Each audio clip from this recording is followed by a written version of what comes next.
Prime Minister, time is yours. Starting my speech in 3, 2, 1. Good morning, everyone. The honorable judges. Prime Minister is speaking upon the motion this House regards the prevalence of influence culture.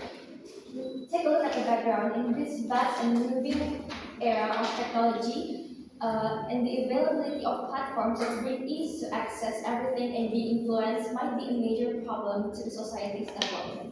We need to note that influencer culture in this context, what we mean is that every influencer that exaggerates to do upselling whatever the product is they are selling, whether it is in skincare industries, fashion industries, that's holiday destination industries, etc.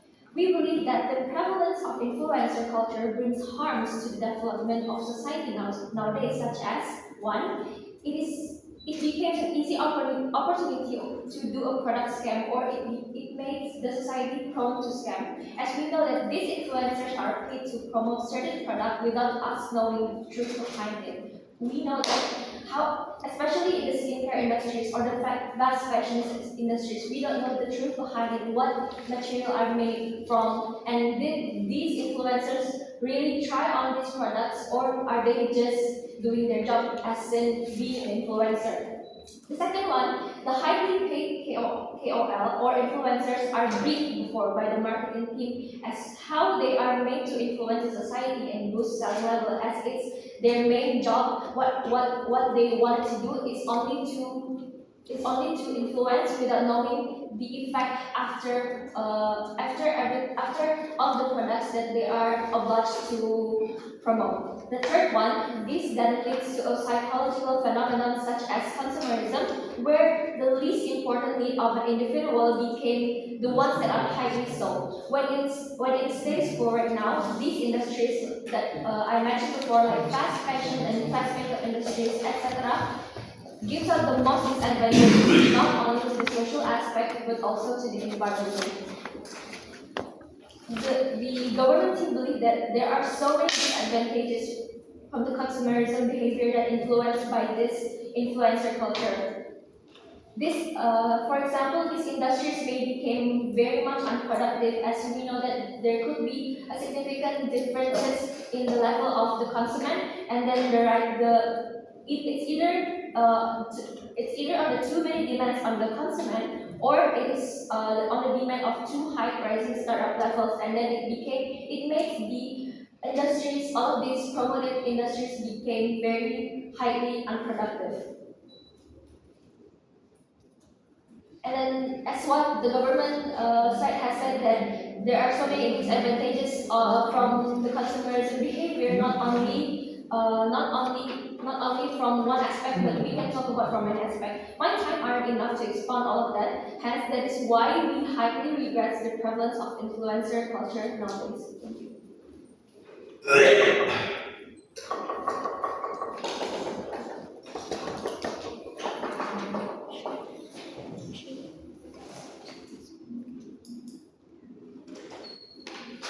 Thank you, the Prime Minister of opening government. The next is leader opposition of opening opposition.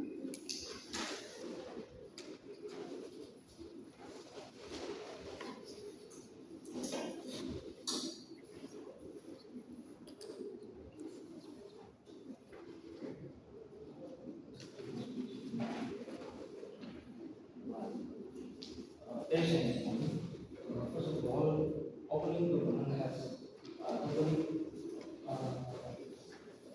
totally wrong how to characterize this debate. So, before that, one response to opening government.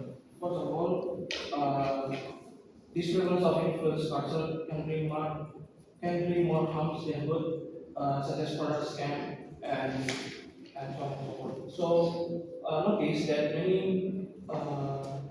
like skincare products such as skin TV, there are many influencers that promote them, but as we can see in the social media, there are many promote them, and particularly TikTok promote them, and also take the skincare account, for example, so you can buy through this link. So I think what opening government already said is not really clear about how they can prove on how this issue is bring more harm than good. And also, I think what we think about product scam is it's not about how the influencer is right or wrong. It's about how the consumer is wrong to choose a good online shop, for example, because notice that many online shop already being like certified or yeah, you can check on them on many like Shopee or Tokopedia as example. So it is not on how the influencer here is from. So several framing on this debate. First of all, on our side, we do believe that the world has changed. We cannot depend on, for example, you want to visit some place or some businesses that you don't ever visit, and you have to see and you have to see the billboard or newspaper to visit the place, for example. So influencer comes here to promote the place, so you can visit, and when you visit it, the businesses hope that influencer makes you happy. So second of all, our stance is to have a world with progressive culture, meaning that you should rely on something that people easy to being persuaded, even if that opposition certain house said, if a government certain house said that uh, it is easy to be scam because they are really to persuade. Again, I already told you that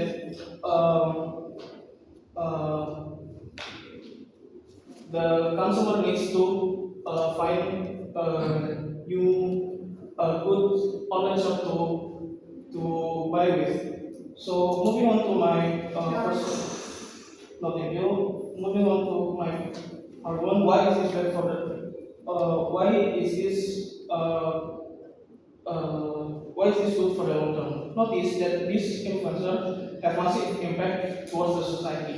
For example, like UMKM or restaurant local, which have to be raised so that they can gain profit.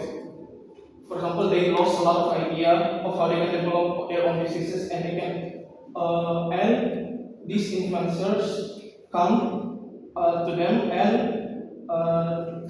these businesses they are willing to pay for it, even if government certain house said that it is very costly, it is very no thank you, it is very costly, but it is still beneficial for them for the long term because these influencers attract them to visit their businesses. Why is this important? Because it is effective for the business to get profit, and when they get profit, there will be a new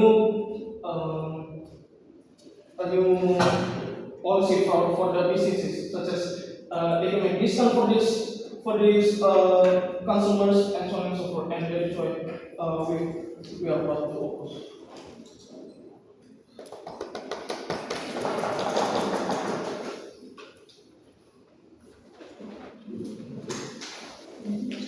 Okay, the Deputy of Prime Minister.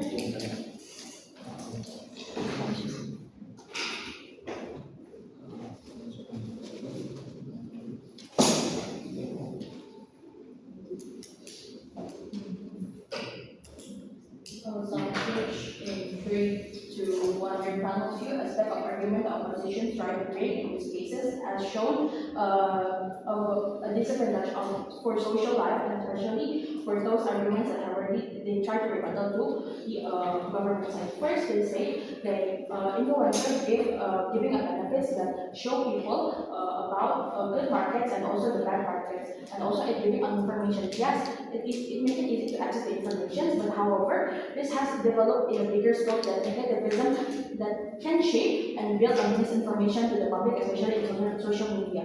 Example, imagine if some influencers are getting endorsed by some products, and then he doesn't know what kind of products they are trying to make, and also what kind of ingredients or what is the things that maybe bring negativity to people that not fit on this kind of products. Means that influencer can give more negativity to the public itself. And then consumer is wrong choosing in their own market.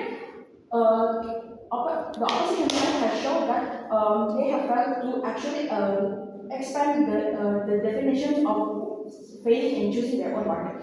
First, in every market, especially in the social online shopping, they show a review of the product. It can be review from the other consumers and even the review from the product itself or the company itself. So in cases there must have been people that read the product first before they actually buy it.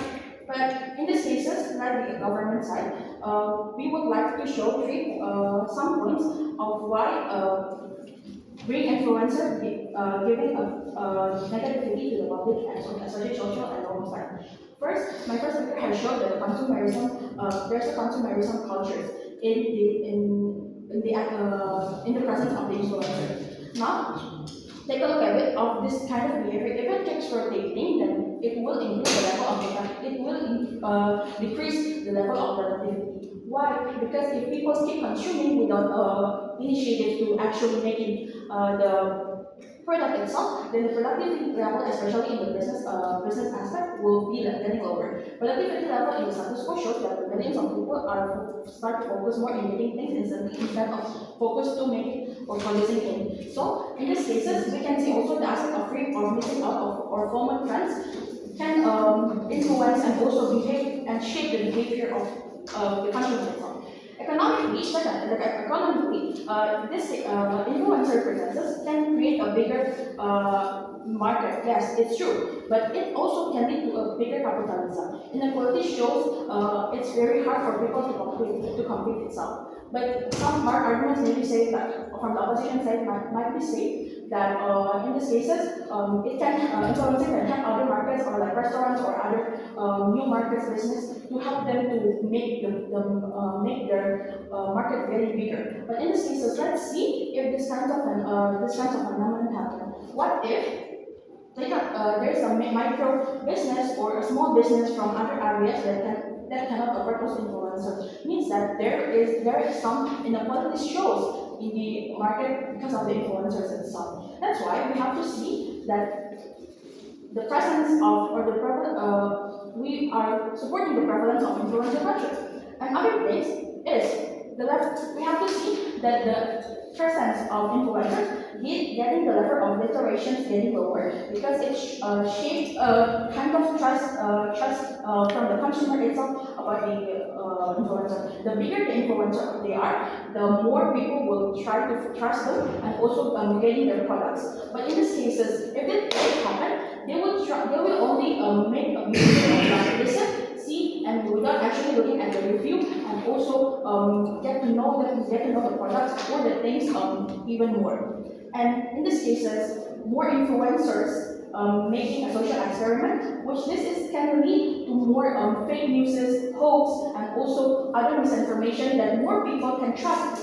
So imagine if some people, let's just say the current problem in Indonesia, CGR, they try to scam people by making them pay them money and then they leave and they don't give any responsibilities on their things. It shows that somehow influencer can build the trust and then betray it and then for their own benefits and for their own needs.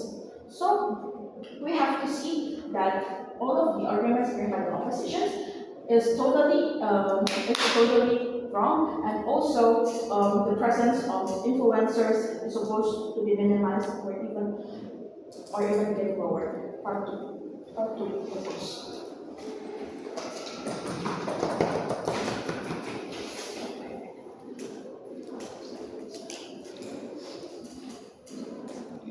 Thank you, the Deputy of Prime Minister. Next, Deputy of Leader of Opposition.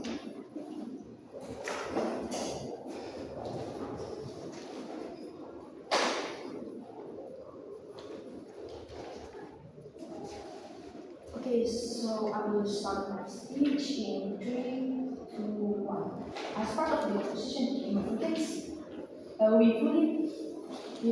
fully say that the arguments that was brought by the government are all wrong. For example, first, I will rebuttal a few of the points that are made by the government. First, they said that with the rising of the social influencers, we can build misinformation because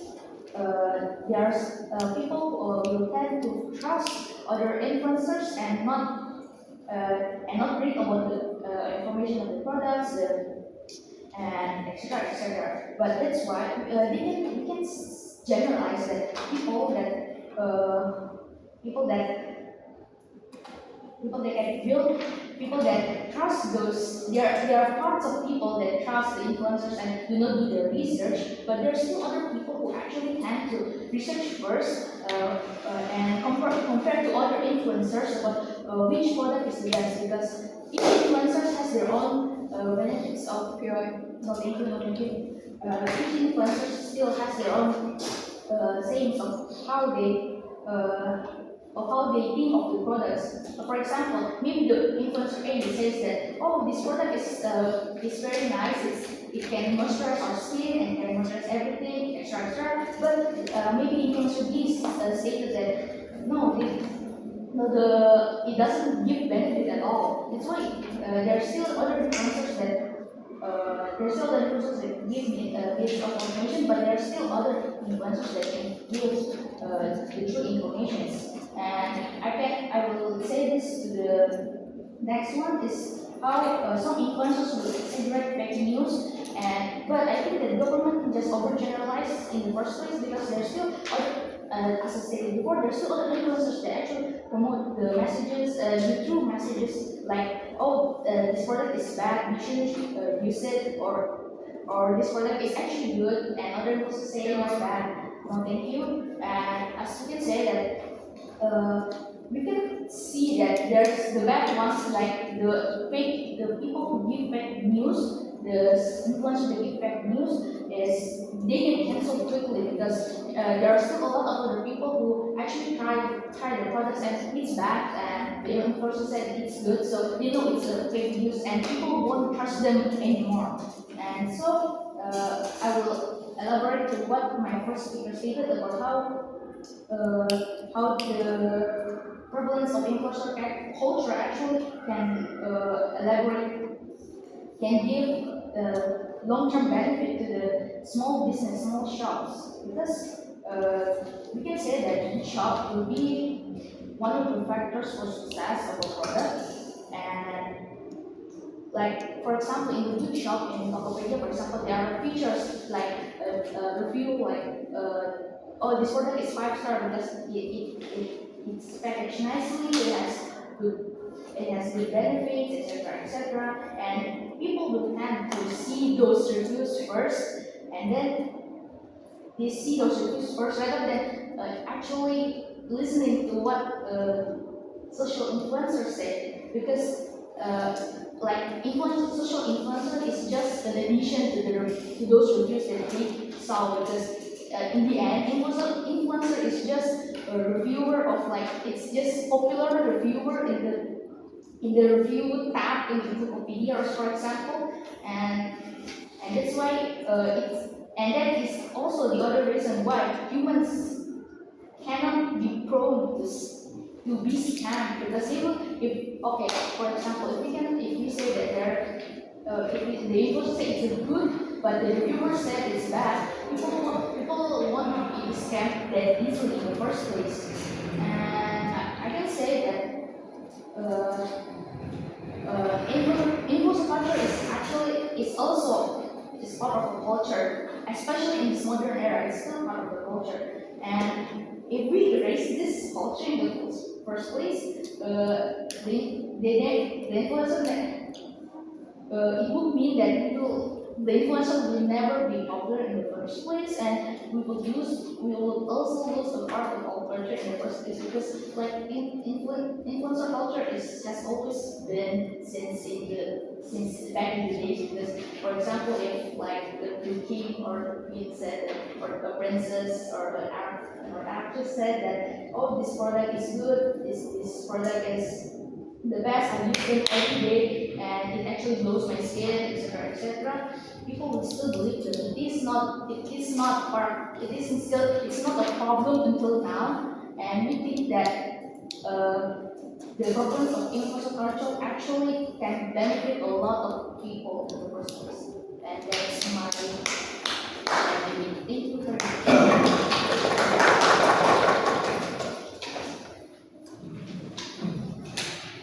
Thank you, the Deputy of Leader of Opposition.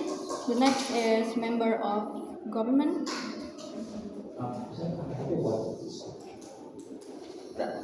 Patricia atau sekarang. Bisa pakai HP kita ya, Kak?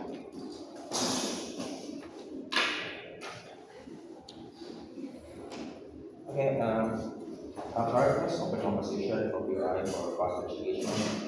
That CEO is open person. I'll try to take one after one.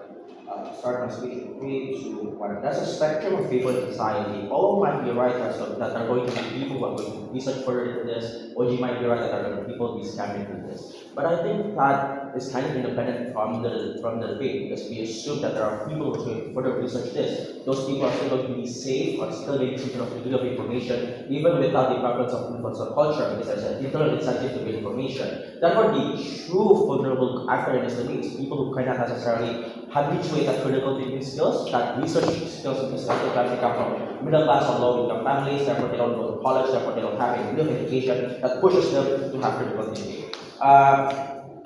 Couple of responses to the opening debate as a whole. I think they talk about businesses and they talk about how they can get some degree of profits in our side. OG talks about demand and productivity. I think this is a metric that's independent from the debate, because I think businesses can just directly promote their products. Influencer is a middle actor within the marketing process. I would argue that they themselves can promote, so I don't understand why this is contingent upon promotion. But second, I think even if we talk about one time, I think the benefit is quite marginal, because influencers have hierarchy of price range. So the degree of influencer that might be attracted to help one crime are probably ones that does not have enough following. I would argue it is the giant MNCs that have the capacity to do so. Therefore, I think the benefit for the low-income businesses is quite marginal. What is the extension on our side of the house? For framing. First, on how the culture itself manifests. I think there's a competition aspect to it, because the prevalence means there's an oversaturation of the amount of influencers that exist in status quo. How does that manifest into two incentives? One, there's an incentive to retain and encourage loyalty within the fan base. Second, to use your platform as a reference point to judge other platforms. That's why you get a lot of influencers saying that, don't trust this influencer because they're wrong, you should trust me instead. So I think this makes it for a very toxic culture, because the counterfactual in our side of the house isn't that there's no influence at all, that there's no preference. I would argue that the culture and the way the culture itself does not necessarily respond to the cliche preemption of check and balance that opposition talks about, because there's also the mechanization of algorithm, i.e., because of habituation within the algorithm, it means that the more you like or comment certain influencers, it is likely that it is those influencers that you see over time, not necessarily other influencers as well. But there's also hierarchy of influencers, meaning that oftentimes the more popular an influencer is, the more likely that you're going to use them as a reference point for other influencers, or just the timeline of when you watch this influencer. I would argue that the first influencer that you watch oftentimes becomes the reference point to judging other influencers, because as a first mover advantage on information, because it constructs the initial point of view that you have. But second extension and second thing that we're going to push in this debate is that I don't think there's a distinction of influencer in health, in politics, in culture, in technology. Because I think there's a market shift trend, i.e., oftentimes, because certain things are much more popular in society because of context, i.e., election, oftentimes health influencers become political as well. So I think this kind of expand the damage of misinformation that I think open government does not necessarily talk about.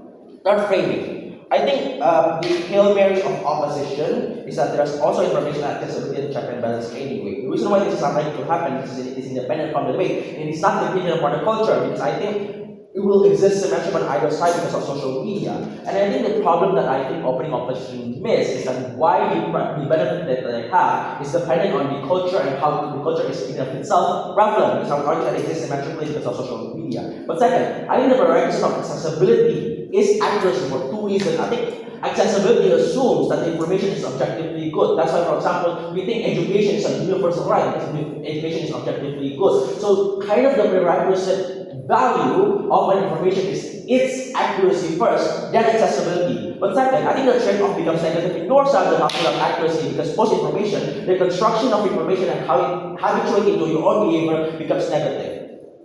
What is the delta in our side of the house in our extension? I think the argument of opposition, and I think CEO will bring this later on, is that simplification and accessibility through social media is double-edged sword that no longer justifies straight off exactly because of the preference. Accessibility through simplification is only true if it's a door to chain of check and balances and further research. This is unlikely to happen exactly because of the facts that we tell you, but more so that. That's why influencers pre-social media in the early years of social media tends to be quite healthy because the culture doesn't yet demand semblance of fan-based loyalty that hasn't been really internalized. We think that this is the magnum internalized as the magnum opus of source of information. I think the reason why prevalence in of itself is dangerous specifically because how it interacts with people in general. Because the culture roots into your point of view, it manifests into your pure construction and changes in behavior. This will be extended more on here. But the reason why we win in this debate, unless one opposition can respond to why accessibility becomes a precondition of accuracy, therefore unlikely to win. For all these reasons, proud to propose here.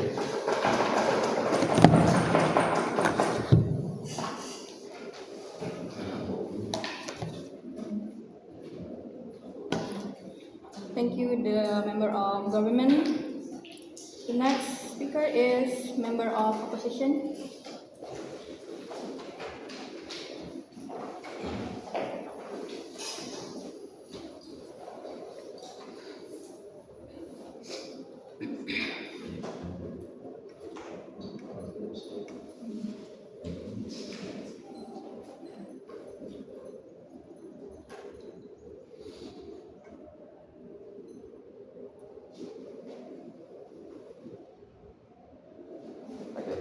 As I will start my speech in 3, 2, 1. Here, as the opposition, we think that first that the talk about accessibility and the talk of how the influencers are so special in this case of scenario, but I think the government haven't really explained on how first the prevalence of influencers are not any different to any other media distribution. But before going much more into that, I would like to talk about how first the burden that they gave us is that why accessibility can still be beneficial for our side. First, let's think about how yes, getting accessibility can be maintained if it's actually consumed and it is right and people can actually perform the accessible information into day-to-day life. But this actually exists in our side of the world because first we again the existence of influencer culture made it able for people to have personalized distribution of information. So, example, cooking influencers can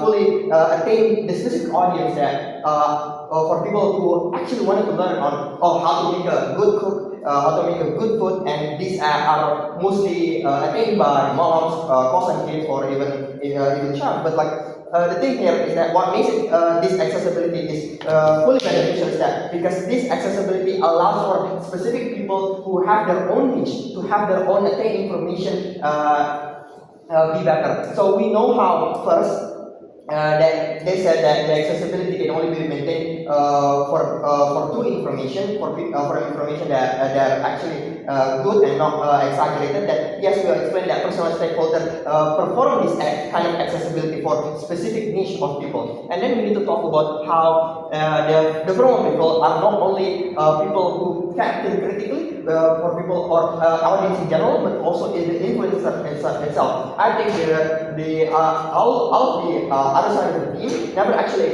explain how the independence of influencer to maintain their own audience, to maintain their own loyalty, to maintain their own reputation, as it's not can easily bought, and also how cultural manifestation can cause toxic culture, but that doesn't really differentiate on other side of video distribution. As again, I would like to point out on how the other side of the government haven't still been explaining that how influencer culture are not any different from other side of the media distribution type that also oversaturated, and how these special things affect our role. We think that first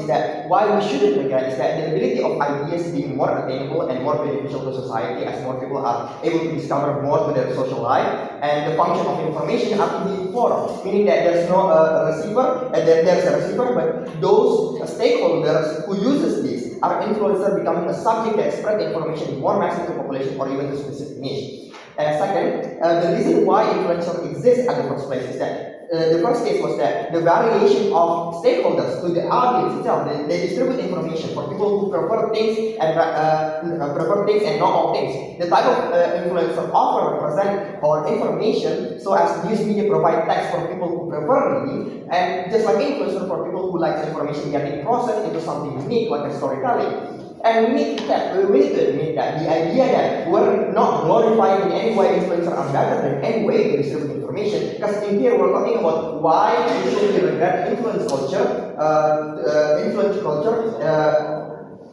the prevalence of influence culture, as it is not any different from other media distribution that also help in benefiting the share of information to those who need. And lastly, the influencers are not easily excluded. Again, they have their own competition, they have their own check and balance, they make sure influencers can do everything freely, they have the audience that need to be retained. More characterization on the influencer is that influencers build their audience from zero, as this could take quite many efforts, many time, even financial support that needs to outprice their audience. So it will be less likely that influencer can easily promote things that they don't know. Again, going back to check and balance on how influencer will not likely cut off their main source of income just for easy money.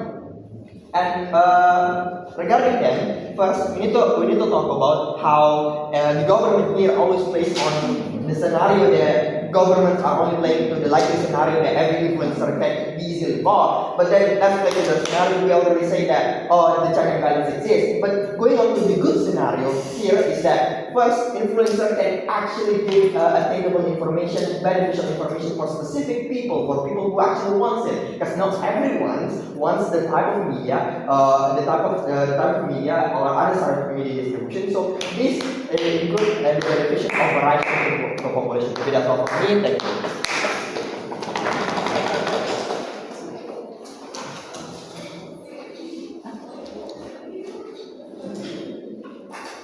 Thank you, the opposition. Next is council government.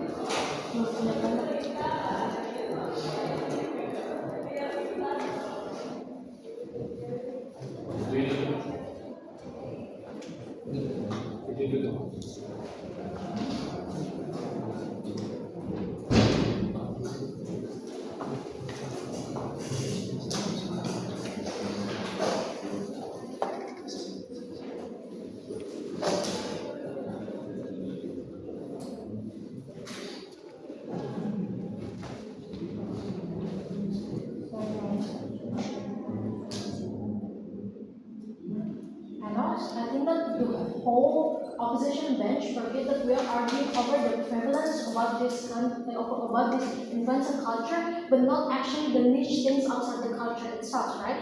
From the opening opposition, they keep talking about how people can enjoy on the culinary things, for example, on how they want to search for a places, for example, to vacation, for example. These niche things are outside the culture because you don't even need influencer for it to begin with, right? It's easy for you to do your own research on Google, for example, or on TikTok. It's not something that you need the privilege of influencer culture to begin with. So I think that it is something that is actually irrelevant to this whole debate panel. But what is actually important that they bring is that how this prevalence has shaped and oversaturated trend over the internet, for example, or over how the election, for example, on the times of election where there is so many influencers that vote for one candidate, for example, because it is the saturated trend that is happening at that time, right?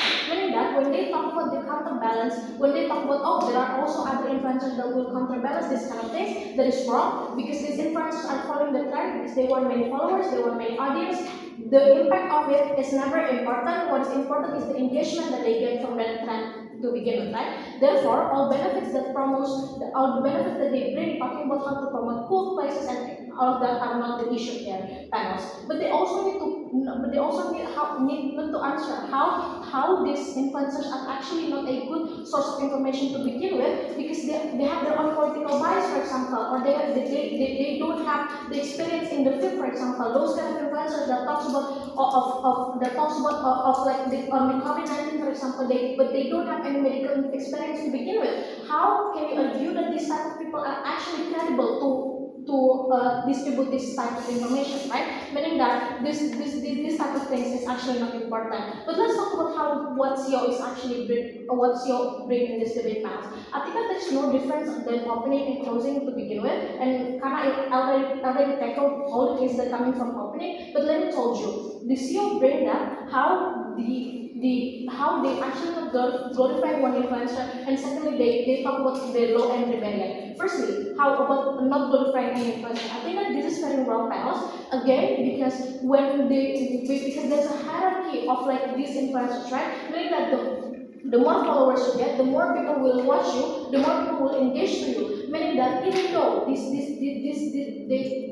meaning that even though there are many influencers that have a good like distribution of information, for example, but those types of influencers will not give any impact at all if you don't have like over 10 million followers on TikTok or Instagram, for example. So meaning that this is something that they need to answer, but they haven't answered at the end of the debate, right? But secondly, they talk about the low barrier of entry. I think that this is wrong, panels, because again, when you want to become an influencer, because it's hard, right? Just because you watch like Dennis Sumargo have a podcast, for example, it does not mean you can immediately make a podcast channel and people will watch your podcast to begin with, because it's not something that is easy. Because Dennis Sumargo is already a celebrity, for example, because he has lots of relations and he can invite lots of celebrities to his podcast, for example. This is something that is not accessible to like regular people like us, right? Therefore, moving to my question,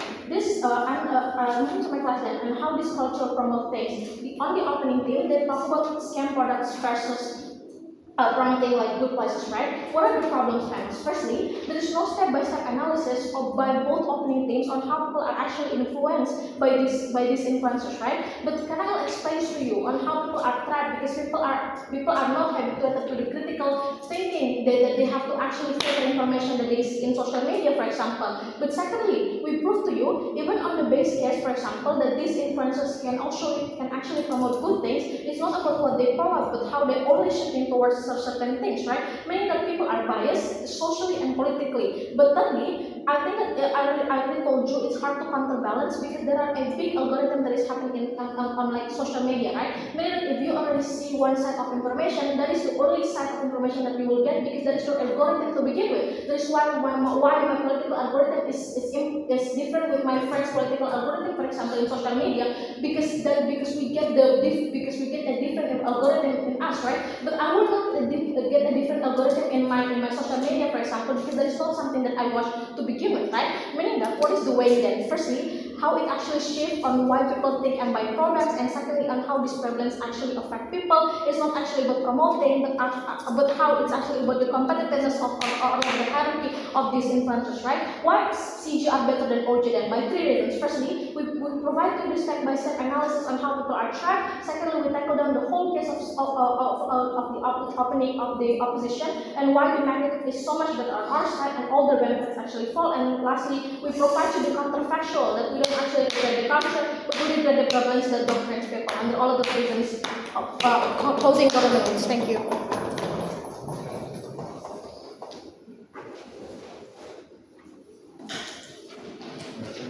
Thank you, the closing government. The next is closing opposition. second speaker of closing opposition.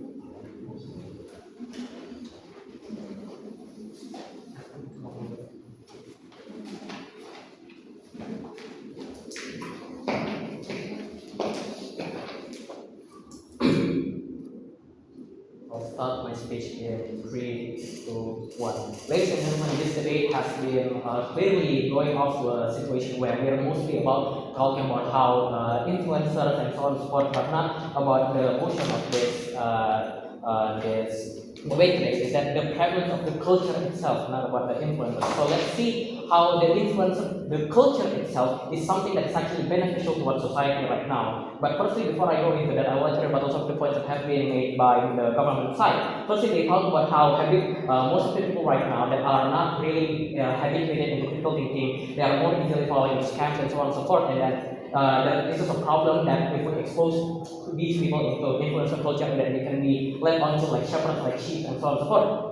But they actually didn't explain in any terms of why habitual critical thinking is something that's impossible to destroy, something that is impossible to change, and that this is going to be something that is perpetual, and that influence culture will not be able to be coexisting with habitual critical thinking. While in reality, ladies and gentlemen, we can see because of influence culture becoming something, influence culture meaning that right now we have a way for people that by just sitting on their camera, for example, having a podcast or having someone that is more personalized to their own audience can finally give you a point about something. And what does this mean towards the entire sphere of media consumption, for example, political media consumption, food media consumption, and every type of media consumption? This is inherent on all types of media consumption. They make their viewers think more because it's more personalized to them. Right now we can see how even the influencer culture itself, having people that are audiences be more attached to their influencers, make them think better overall. For example, you can see influencers like Rocky Gerung, for example, and so on and so forth, political commentators that are actually experts in those subjects. They can finally have those people habituate critical thinking, meaning upward strength for people to create critical thinking in the long term. So that's why in outside of the house, it's far better in our case because by having those prevalent influencer culture, we're creating more habitual critical thinkers rather than without having them. Because especially now we already notice how like most people are consuming media unlike unlike the old days where they are mostly consuming on mass media and so on and so forth. Not all people can consume only mass media, only through newspapers, only through news sites, only through TVs. Some people don't. Some people actually need something to be packaged into their own certain way, to their own personalized way to start critical thinking itself. So that's why the upward trend of critical thinking is far better in our side of the house than their side of the house.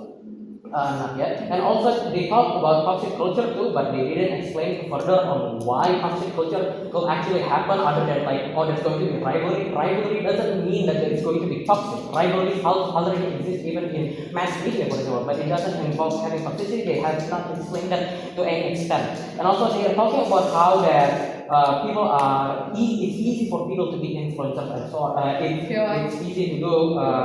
It's not easy for people to become influencers and so on and so forth. So that our point about how that influencers can create more influencers and so on and so forth to inspire them, it's not invalid because we already know that most people cannot be influencers and so on and so forth. But all of the influencers themselves are actually innovated, are actually given their creativity through watching other influencers too. They are given the motivation by other influencers too, and we can see that how these influencers, even though they do not, even though all of the people that come from zero do not become influencers, but all of the people that start from zero and all of the influencers are starting from zero. And this is why the characterization in our side of the house wins, because we have characterized to all of you that influencer culture stems from the people themselves that are working from influencers themselves. We already know how influencers build on their audience and have their own credibility to have to themselves, and they have an attachment to their community, and that attachment to their community gives a sense of credibility and unpromised talent, and also a sense of loyalty towards their viewership and so on and so forth. Because again, as I said by my team, that you don't want to cut off your main source of income. And also, what we say also in this debate is how we haven't talked about their side have not characterized about how personalized media is right now, how the information is going to flow, how personalized media is what's on the rise right now, what's out there trending right now, and that how the audience right now in Indonesia, for example, or even in other countries are very fatigued with traditional media, and that's why the personalized media right now, influence culture, are taking the spotlight of having a more better ways to inform the population. And why is the information that is given to those populations better than news media, as already stated by my team, is that it's more catering towards those people, more personalized. The people that are actually watching that, the people that are audiences, can finally understand what they are learning, just like how a father will be talking to their son, for example. It's better in every way by having them be more informed and having that information be tested to society. And I think that's all. Thank you.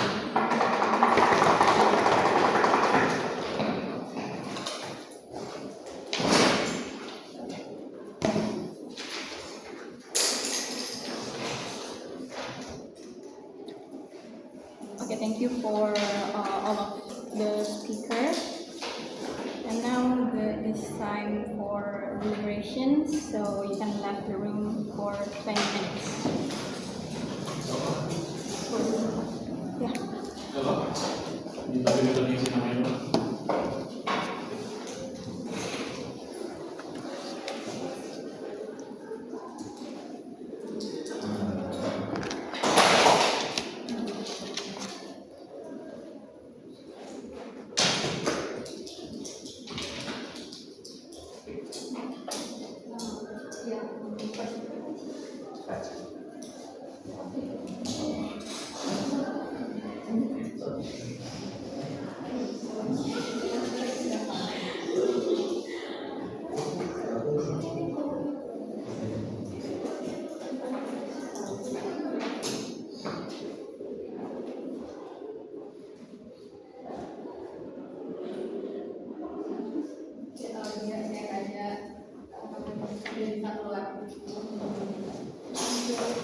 Bisa pindahan sudah.